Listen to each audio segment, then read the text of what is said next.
되라. 아멘.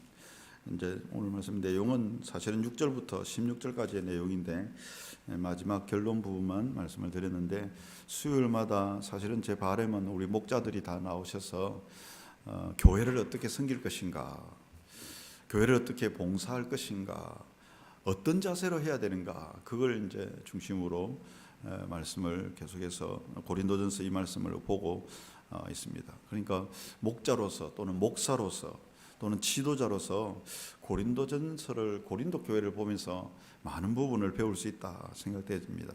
고린도 교회는 은사도 많고 믿음의 소문도 좋고 능력들도 있고 있었습니다. 그런데 더 깊이 들어가면 그 안에는 여러 가지 문제가 있었죠. 기본적으로 우리가 이것은 알아야 됩니다. 겉으로 보는 것과 깊이 들어가 있는 것은 다를 수 있습니다. 가족 문제도 마찬가지죠. 교회 문제도 마찬가지입니다. 비상적인 때는 다 좋은 게 좋아 보입니다. 그런데 우리는 깊이 들어가는 사람들입니다. 목장도 아마 그럴 겁니다. 비상적으로 그냥 좋은 게 좋다, 한계가 있습니다. 그런데 안 좋은 것을 나눌 수 있어야 됩니다. 억지로 되는 것은 아니지만 결국은 그렇게까지 갈 때에 진짜가 드러나는 겁니다. 그래서 이제 이것을 어떻게 해결할 것인가가 중요한 겁니다. 지금 바울이 고린도 교회의 문제만 드러내고 피상적으로 다루고 있는 것만 아닙니다. 그걸 해결을 합니다. 그런데 제가 볼 때에 이 고린도전서에서 바울이 해결하는 문제의 핵심은 뭐냐면, 해결 방법도 항상 그리스도 중심적이어야 된다는 거예요. 이게 바울이 제시하는 핵심적인 방법입니다. 저도 말씀을 읽지 않을 때는 자꾸 방법이 인간적으로 돼요. 내가 본 것, 내가 들은 것, 내가 경험한 것, 책 읽은 것, 막 이런 것들로 해결합니다. 근데 성경을 계속해서 보다 보면 방법은 항상 복음적이에요. 그리스도 중심적이에요. 십자가적이에요. 오늘도 한번 보시면 그게 나타날 것입니다. 바울이 고린도 교회에 분쟁과 다툼이 일어나는 그 근본적인 이유를 어린아이 같다 이렇게 이야기했는데, 더 근본적인 이유는 뭐냐 하면 교만함이라 이렇게 이야기를 합니다. 그게 이제 6절에 나와 있는데, 6절의 마지막 부분에 보면 서로 대적하여 교만한 마음을 가지지 말게 하려 함이라 이렇게 말합니다. 그러니까 왜 분파가 일어납니까? 교만함은 기본적으로 판단이 있습니다. 서로를 판단하고 정죄하는 것은 나는 맞고 너는 틀렸다 이렇게 생각이 돼요. 그 이면에는 자기가 높다, 여러 방면에 있어서 그런 마음이 있는 거죠. 여러분, 교만은 어떤 특별한 사람에게 나타나는 것이 아니라 하나님과 가깝지 않은 사람에게 나타납니다. 목사도 장로도 집사도 어떤 누구도, 불신자도 마찬가지예요. 하나님을 알지 못하면 교만할 수밖에 없습니다. 하나님과 멀어지면 교만할 수밖에 없습니다. 그래서 바울은 절대로 판단하지 않는다 이렇게 말하죠. 그리고 판단받는 것도 작다 이렇게 말해요. 심지어는 나는 내 자신도 판단하지 않는다, 자책하지 않는다 이렇게 말하는 겁니다. 판단하실 분은 주님이시기 때문에. 그리고 또 그와 마찬가지로 자랑할 것도 없다 이야기예요. 내가 판단받을 것도 없지만 내가 자랑할 것도 없다. 7절을 한번 보시면, 누가 너를 남달리 구별하였느냐? 내게 있는 것 중에 받지 아니한 것이 무엇이냐? 네가 받았은즉 어찌하여 받지 않은 것 같이 자랑하느냐? 신앙생활 하다 보면 안 받은 게 없어요. 은혜도, 생명도, 자녀도. 여러분, 없으면 안 될 것들은 전부 다 받은 거예요. 공기도, 물도, 산도, 바다도, 나무도. 우리가 아무리 과학이 발달돼도 그 원자는, 원소는 다 받은 거죠. 다 그냥 주어진 것들입니다. 그런데 그들은 자기가 개발했다고 이렇게 이야기합니다. 마치 뭐와 같냐면 자녀가 자랑하는 것과 같아요. 우리 집 자랑하고 우리 집 돈 자랑하고 막 이렇게 하는데 받지 않은 것이 따지고 보면 지 게 아무것도 없어요. 며칠 전에도 하수비가 지 돈이라고 하는데 쥐가 벌은 적이 한 번도 없는데, 그런데 지에게 지에게 불량으로 온 거는 지 돈이라고 하는 거죠. 예. 근데 따지고 보니까 옛날에 과거에 뭐 사고 팔고 이렇게 하면서 이제 이렇게 해서 이제 지가 이득을 남겼다 이거죠. 근데 그걸 준 게 원조적인 자본이 누구에서 나갔냐는 거죠. 지는 벌은 적이 없는데. 우리도 비슷하다는 거죠. 예. 내가 이 생명을 생기고 싶어서 내가 자라고 싶은 것도 아니고 이 모든 것들이 받지 않은 것이 아무것도 없는데 지금은 우리는 자랑하는 모습, 고린도 교회가 꼭 그렇다는 거예요. 고린도 교회 은사를 저가 만들었습니까? 저가 개발을 했습니까? 저가 뭔가를 했습니까? 전혀 그런 게 아닌데 어느 순간에 바울파, 아볼로파, 게바파 이렇게 서로의 주장을 자랑하고 있었다라는 거예요. 그래서 그 다음 절부터 나오는 내용이 뭐냐면 고린도 교회 성도들과 구별되는 바울과 아볼로의 모습을 비교하고 있습니다. 그게 8절부터 나오는데 이제 좀 어떻게 여기에 표현들을 보면 비꼬는 듯한 표현입니다. 그렇게 하면 더 쉽게 이해됩니다. 너희가 이미 배부르며, 바울이 고린도 교회에 대해서 이미 배부르며 이미 풍성하며 우리 없이도 왕이 되었도다. 우리가 너희와 함께 왕노릇하기 위하여 참으로 너희가 왕이 되기를 원하노라. 내가 생각하건대 하나님이 사도인 우리를 죽이기로 작정된 자같이 끄트머리에 두셨으며 우리는 세계 곧 천사와 사람에게 구경거리가 되었다.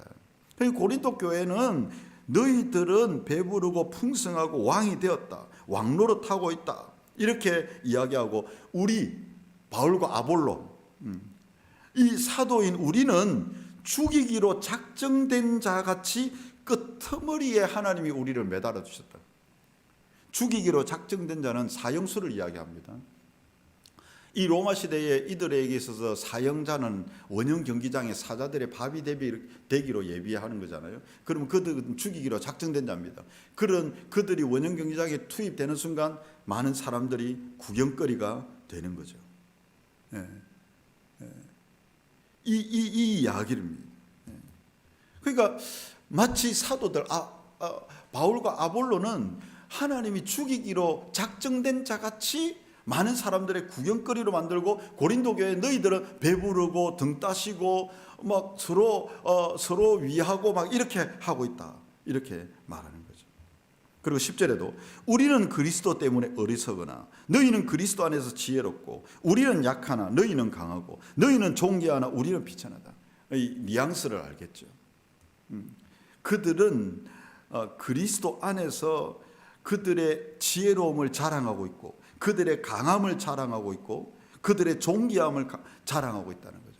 그런데 바울은 비천하고 자랑할 것이 없다. 이런 이야기입니다. 그러면서 쭉 나가다가 13장에는 가장 강력한 말이 이 말입니다. 비방을 받은 적 근면하니 우리가 지금까지 세상에 들은 것과 만물의 찌꺼기 같이 되었다. 바울은 그렇게 이야기해요. 그러니까 바울의 삶과 고린도 교회의 안락한 삶을 비교를 하고 있는 거죠. 여러분 앞에 나왔던 4장 앞에 나왔던 그리스도의 일꾼의 뜻하고 여러분 일맥상통하지 않습니까?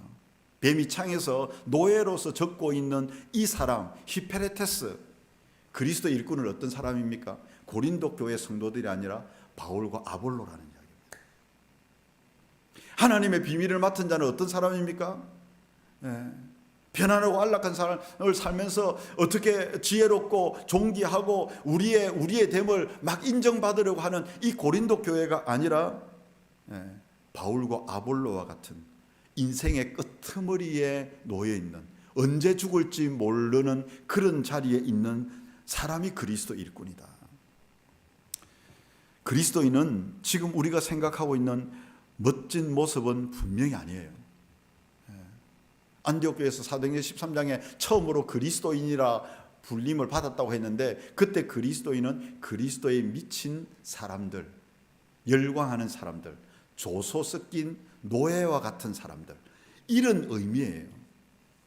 그런데 지금의 그리스도인의 모습은 어떤 느낌이냐면 존경받는 멋진 모습이 연상됩니다. 나이스하고 지혜롭고 좀 강하고 존귀한 자를 이야기하는 거죠. 그래서 성공하고 사람들로부터 인정을 받고 박수를 받고 위로 올라가는 모습, 이것이 그리스도인의 존경받는 모습이죠. 그래서 간증을 하고 어떤 사람들이 막 이렇게 하면 나도 저 사람처럼 되어야 되겠다라고 싶은 모습이 그리스도 일꾼이 아니라는 이야기입니다.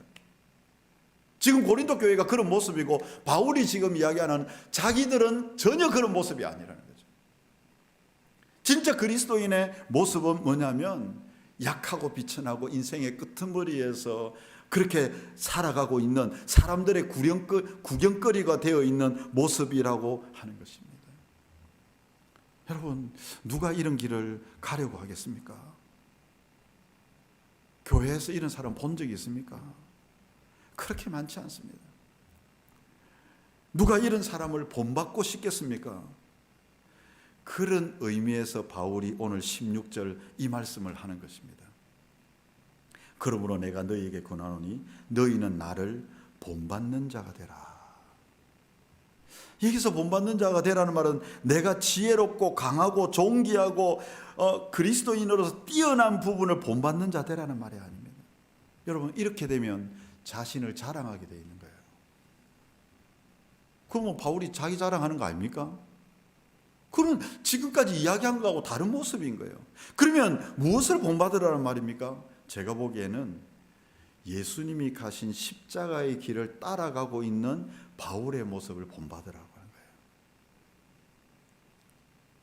바울이 지금 이렇게 열거한 이 모습은 누구의 모습입니까? 예수님의 모습이에요. 예수님의 모습. 복음을 위해 고난받는 종의 모습이란 말이에요. 지금도 우리는 대부분 본받고 싶은 그리스도의 모습은 지혜롭고 강하고 뛰어나고 인정을 받고 이런 간증하는 사람들입니다. 그런데 저는 이 본문을 보면서 또 예수님의 모습을 보면서 성경을 계속 읽으면 읽을수록 우리의 모습은 그런 모습이 아니에요.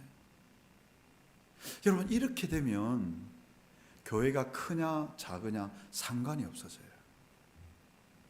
그 사람이 고난을 받느냐 성공했느냐 상관이 없어져요. 그 사람이 지혜로우냐 어리석으냐 상관이 없어져요. 우리는 이원론적으로 생각합니다. 교회가 크면 잘하고 또는 인정받으면 또는 지혜로우면 잘하고 막 이런 쪽으로 생각을 합니다. 그래서 성공한 그리스도인의 모습이 우리의 롤모델이 되고 있습니다.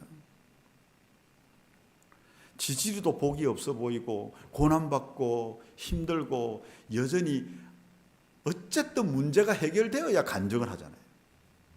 그런데 그게 아니라는 거예요. 바울은 문제 해결 안 됐습니다.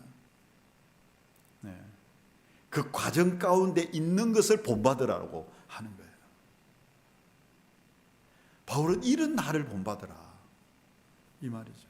그래서 저는 첫 번째로 교훈받는 것은 나를 본받는 자 되라 이 말은 예수님의 십자가의 삶을 살고 있는 나를 본받으라 이렇게 말하는 것이고, 두 번째로 나를 본받으라고 하는 의미는 사람을 따라가면 안 된다는 이런 의미가 15절에 보면 그리스도 안에서 1만 스승이 있으되 아버지는 많지 아니하니 그리스도 예수 안에서 내가 복음으로써 너희를 낳았음이라 이렇게 말하는데, 그러면 그리스도 1만 스승은 아마 바울, 아볼로, 게바 막 이런 파당을 만든 이런 내용들 아니겠어요? 스승은 많을 수 있어요. 어떤 한 사람이 자랄 때에 그 아이가 어른이 될 때까지 학원 선생, 학교 선생, 친구, 또 교회 교사들 막 스승들은 많이 있잖아요. 근데 아버지는 한 사람밖에 없습니다. 낳은 사람이죠. 그래서 바울은 자기를 본받으라고 하는 말 안에는 이게 들어가 있지 않는가? 내가 복음으로 너희를 낳았습니다.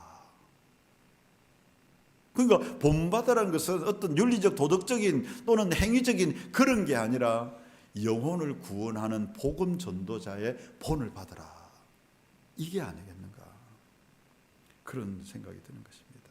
그래서 우리는 사도 바울이 지금 너희는 나를 본받는 자 되라, 뭐 자기의 윤리 도적, 자기의 어떤 성공적인 복음 전도, 이게 아니라는 거죠. 첫 번째는 뭐라고 했습니까?